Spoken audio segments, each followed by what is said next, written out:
Yes, so on that note, the live stream is up. I'm here today with Nancy Mancias from CODEPINK, who's going to share her overall experiences from the first week of COP27. This will include some of the range of civil society activities in the Green Zone, some connections she's established between peace and climate, and what to expect for the second week. And after Nancy shares her thoughts, we're going to take a few questions, so I'll keep an eye on the live stream, and as well, if Mona or Tia, if you have any questions, feel free to say them or put them in the chat when Nancy is done. Floor is yours, Nancy. Well, it sure seems fitting to come together on this Global Day of Action initiated by the COP27 Coalition. I'm here at the Civil Society Hub in Sharm El-Sheikh in an area called Nama Bay. The Civil Society Hub is a collective, collaborative, and inclusive space independent from the UN Climate Conference COP27. Since we last spoke, I think maybe we talked on either Monday or Tuesday, someone had referred to this COP as the COP of ambition, but now just as in a week with the relentless and tenacity of civil society, it's been referred to as Allah's COP. Today in the Blue Zone, there were 2 demonstrations on today's Day of Action. And people could only attend if they had a badge. I understand that there were some outside actions, but I have not seen them yet. Those are sanctioned. But anyway, in general, there's a real strong disconnect between civil society organizations' needs and the wants from our governments. Someone described it as they're kind of talking over one another. Civil society and the governments are talking over one another. You know, we had John Kerry, U.S. Special Presidential Envoy for Climate, and his want is to solve the climate crisis through his First Movers Coalition, which is basically a neoliberal agenda involving public and private partnership. He says no government has the money to accelerate the process. But, you know, at the end of the day, we've done the research, we have the money. If we would just cut our darn military budget, we'd have the extra funds to help combat climate change. We've done the research, International Peace Bureau has done the research. We know that the money is there. So during this first week, I spent a lot of time listening, and I heard from activists from Pakistan. And I just want to share with you a couple of stories that I have heard. Pakistan is running out of fresh water.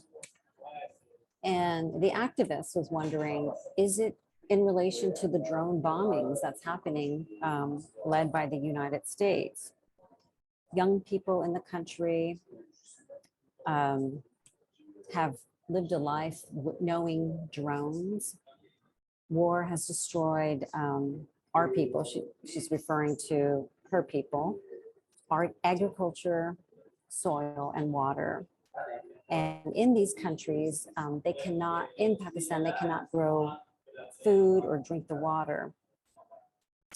And a lot of money is being destroyed is being used to destroy people and the earth. Another activist I talked to is from Iraq, and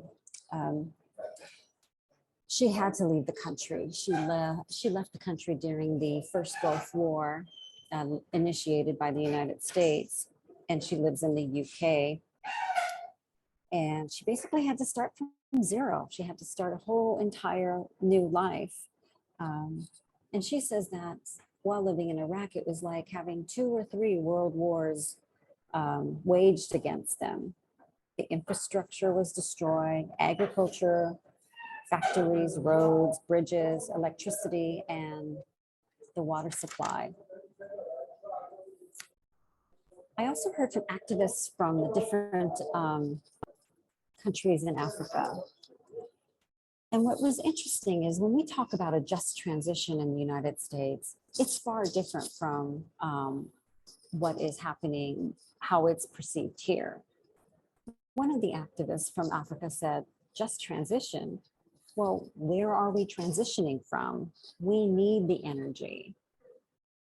And when we talk about moving over to renewable energy, what the activists are saying, well, that's going to involve minerals. And where are the minerals coming from? They're coming from Africa. So there was a real strong emphasis on climate colonialism and looking at climate change through a colonist, through a colonization through an African lens. And they talk about loss and damage and have this prediction that the funding that will be available for loss and damage given by some of the countries will be in the form of loans. And we've seen these loans given out by the IMF and World Bank with different points and markings that the countries have to meet. And it'll just be another form of control. They also said that civil society voices are missing to hold governments accountable. And people can really feel that here. You've probably caught in the local newspaper that there are over 600 fossil fuel industry lobbyists here. So the place, apparently there's others who are saying it's just crawling with these fossil fuel lobbyists. The COP27 is. What else do I want to share with you? I want to talk a little bit about the US. Biden and Kerry, and I don't know if you saw Al Gore, he's releasing this thing called Climate Trace, which is fantastic. It records emissions through various sectors across the globe. But the sector that's missing is the military. So it doesn't record military emissions. So hopefully through our military and climate working group, they can look into that and we can get that. If there's any way to have that recorded, that would be really important. When we talk about loss and damage, we should think about countries where the US has led its war efforts like Iraq and Afghanistan, and even going back to Vietnam, where forests were destroyed. Let's talk about climate reparations for those countries. Where is the accountability? And when the president and Al Gore and John Kerry in the US talks about emissions, how can we possibly reduce emissions when we aren't dealing with the military greenhouse gas emissions? The US is now the second largest polluter in the world. China the first, the US the second, India the third, and the fourth is all militaries in the world. So Biden is not going to reach his goal of, cutting emissions by 65% by 2030, unless he deals with the elephant in the room, and that is military emissions. And finally, we need to take what we've learned from here in Egypt and figure out how we can have a stronger civil society voice inside and outside the conference halls for the next COP28. I don't have any predictions for next week. I can't even think that far. Sometimes I just get up in the morning, I'm like, okay, what's today gonna bring? Perhaps some of our other colleagues that are here on the ground can give us some of that layout of what they see for next year. But anyway, I will leave it there and I'm open to any questions. Wonderful, Nancy. Thank you so much. Just to kind of start us off, and Mona and Tia and Sean, if there's any questions that you would like to ask, of course, but I know you just said it's difficult to kind of predict how week 2 is going to go, but are you able to kind of share maybe what you're hoping to see in the second week? Because I know we briefly kind of discussed before we had guests that you're thinking maybe the vigor and the passion might, at least now, is starting to grow a little more because it's later in the week. So is there anything you're Yeah. hoping to see maybe be a little different too in week 2 of COP27? Yeah, that's a really good point. So there is some optimism. As I said, I am seeing some risk taking in the activist community. There's a spirit. So hopefully we will see a little bit more of that next week. Now, people do have to apply to protest inside of the conference. It's kind of a bureaucratic thing. For us in the US, that just seems very odd. But yeah, there is a system where folks have to apply to protest in the conference. So we'll see if more of that is happening. From what I understand, people inside are doing little actions here and there. So they're staying behind to help and support one another.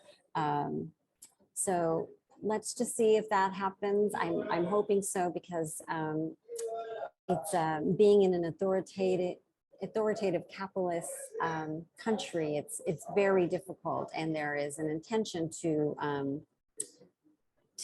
suppress civil society voice, and even just the public voice. Great, thank you. And looks like we have a question from Tia and Mona. So Tia, I see you first on my screen. If you want to go ahead and ask your question. Thank you. Thank you so much. Greetings from Yogyakarta, Indonesia. I have a very simple question. Is there any kind of information regarding with the strategy for ability to adapt? Because in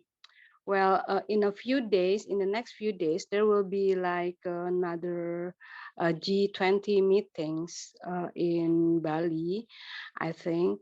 And I'm wondering about how this kind of ability to adapt will also have a significant impact because of this kind of a new regulation by the European Union, especially with data protection. Thanks in advance. That's all. Yeah, I'm really glad that you brought that up, Tia. And that's something I neglected to mention, is that during the demonstrations today inside of the COP27, that was one of the slogans was to cancel all debt, climate reparations, and I forgot what the other slogan was. So even though there may not be the actual framework of the UN climate conference may not address it, but it's going to be the activists and civil society that will bring that to the table and bring it up for discussion, either through these actions that are happening or even with some of the slogans and education that they are doing. So I hope that answers your question.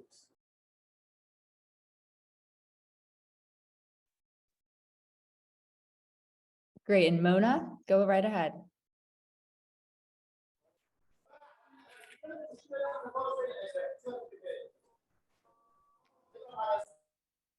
Actually, I'm not sure. You can just tell me if my voice is clear enough, and shall I speak slower, or is it okay now? You can understand and hear me? Thank you. Okay, first question. I would like you to, I sent the 2 links for IPB today about the US announcement about under the green shipping challenge for COP27. It's between Prime Minister of Norway and USA, and including other countries. So it's a great step, but I would like, since you are in the, you attended the conference now, so if you have some more details, because I only have only the link about very informative, very formal information, no details. But if you have more details, I would like to know.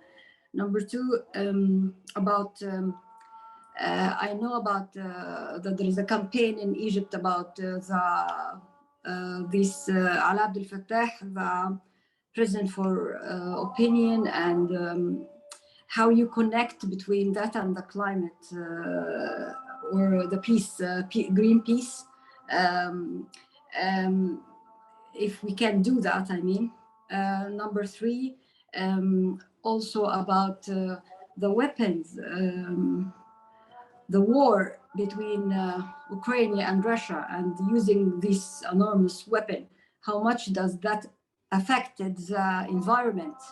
And it's not only about civil, it's not about, I'm not worried only about the people, soldiers and the people which they are get hurt or killed. It's also about our environment, how we can talk about environment and climate, and at the same time they are using all that much from weapons. And we know, all of us know how much that having the side effects for the climate change and pollution. Okay, that's it. Three questions. Thank you. Yeah, thank you for those questions. So I can honestly say I don't know anything about this U.S.-Norway agreement, but what I do know, Mona, is I do get a daily briefing from the U.S. State Department. So I will look at that and see what has been launched at the COP27 that in relation to the United States and Norway, and I can send you that information. Is that okay? Okay, I'm sorry. I can send it to you, the link for your email or something. I have both two links for that. Formal. Okay, I can send it if you just write any email, and I can send it for you. Okay, thank you. Yeah, and then in the meantime, I will look at the State Department briefing and see what they also have. But yeah, I mean, just off the top of my head, I don't know what that agreement is between the two countries. In terms of ALA, yeah. So CODEPINK and I believe the International Peace Bureau, we are members of the COP27 coalition, and we are making the connection between climate justice and human rights, and calling for a free Allah and free them all. I have to tell you, I did have a conversation earlier today with an Egyptian activist who says thousands of people are being arrested. Thousands are in jail. They're being interrogated, and they're being accused as being terrorists for their activism. Some of them green activists. He says there's like 60,000. He was in jail and he was tortured and confined in a prison. And there's systematic abuse that's happening, systematic torture, forced disappearance. He described a 9-to-5 torture party that's happening in these prisons. How horrific is that? And this was all created in, he says, June of 2013. Assisi is waging a reign of fear over his people. People are banned from traveling. So this is an issue that is, we can't greenwash it. We can't whitewash it while we're here at COP27. We have to talk about the uncomfortable topics, and we are. And yeah, I don't know if that answers your questions around that, but we're very mindful of that.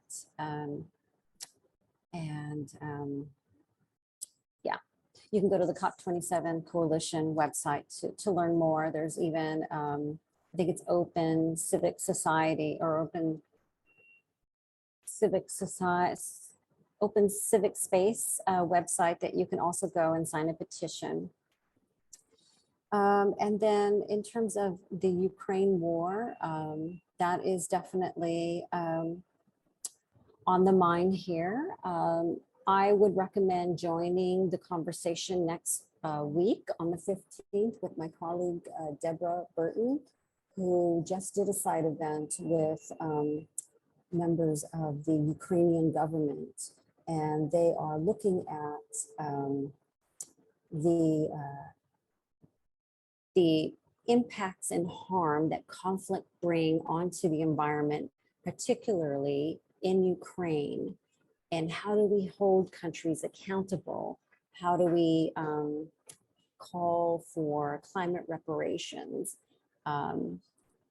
So I would hold that question for that conversation with Deborah next week on the 15th, because this is kind of her field and her expertise. But you can actually access the video and watch the side event that Deborah participated in. So I will look for that, Mona. I got your email here, unless someone at IPD has that, you can drop it in the chat. But that was just a really incredible side event. Thank you, Nancy. Yeah. Thank you. Yeah, thank you so much. There were a few links also put in the chat. First of all, the conversation with Deborah next week, and then Sean also put a few links in there just as resources. Sean, you had your hand up. Did you still have a question? Sure. I could ask a question here. I would just, because I think both Nancy and myself had participated in it, but maybe for the rest to know a little bit more about this event that took place a little bit earlier today, the Global Earth Assembly hybrid event that's brought the actions of the COP on the ground to another international audience here in Florence and also beyond. I was wondering if maybe you could speak a little bit more about that.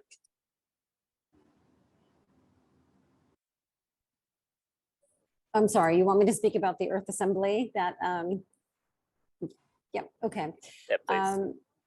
Sure. So the start of the Earth Assembly came out of a, I believe it's written somewhere in the UN, and it's structure or I'm not even using the right term, but it'll come up next year to be voted on to have these Earth Assemblies in the UN. And some of the folks from the Global South that we have been working with are just really frustrated with the UN climate conference. They're frustrated with the COPs in general and want to have an alternative. So this alternative is the Earth Assemblies. And we have been working in collaboration with the folks in the Global South and learned about this European social forum where Sean is at. And we're here in the COP27. And so we wanted to try to connect the three locations together, COP, Florence, and those in the Global South, to have a conversation about what's happening in those respective areas. I hope I answered that correctly, Sean, maybe. Oh, did Sean drop off? Okay. Sean just had to leave. I think he Okay. kind of abruptly had to leave to go back to it, but he said he's going to look right at the recording. So thank you. So yeah, just to know that people are looking for alternatives to the UN climate conference. It's when you have someone in government who goes on stage and is excited that, you know, the next COP is going to be in the UAE because they have the best oil in the world, you kind of have to think, is this really where we want to be? But of course we want to be where power is, because we want to take on power and challenge them. So we're kind of in a, I don't know, in a kind of stuck.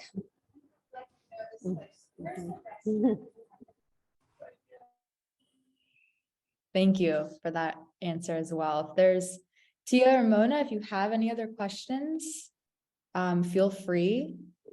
If not, we can also wrap this event up. And actually, I'll finish recording and then. Any other questions? Tia Ramona? Okay, No, well, on thanks. that note, I'm going to end the live stream and the recording. We can stay on for a few more minutes very quickly. I won't end the meeting. So thank you everyone for attending the live stream. Thank you.